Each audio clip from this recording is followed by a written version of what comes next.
ಜಲಾಶಯ ಸಂಪೂರ್ಣ ಭರ್ತಿ ಹಿನ್ನೆಲೆ ತುಂಬಿದ ಕಾವೇರಿಗೆ ಇಂದು ಸಿಎಂ ಸಿದ್ದರಾಮಯ್ಯ, ಡಿಕೆ ಶಿವಕುಮಾರ್ ಅವರು ಬಾಗಿನ ಅರ್ಪಿಸಿದ್ದಾರೆ.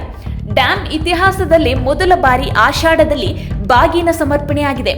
ಮಾಜಿ ಸಿಎಂ ಡಿ ದೇವರಾಜ್ ಅರಸು ಕಾಲದಲ್ಲಿ ಬಾಗಿನ ಸಂಪ್ರದಾಯ ಆರಂಭವಾಗಿದ್ದು, ಅಂದಿನಿಂದ ಇಂದಿನವರೆಗೂ ಆಷಾಢ ಮಾಸದಲ್ಲಿ ಬಾಗಿನ ಸಮರ್ಪಣೆ ಇದೇ ಮೊದಲಾಗಿದೆ.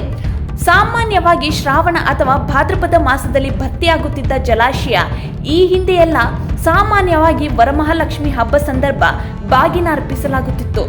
ಆದರೆ ಈ ಬಾರಿ ಮುಂಚಿತವಾಗಿ ಕೆಆರ್ಎಸ್ ಅಣೆಕಟ್ಟು ಭರ್ತಿ ಹಿನ್ನೆಲೆಯಲ್ಲಿ 3ನೇ ಬಾರಿಗೆ ಸಿಎಂ ಸಿದ್ದರಾಮಯ್ಯ ಕಾವೇರಿ ತಾಯಿಗೆ ಬಾಗಿನ ನೀಡಿದ್ದಾರೆ.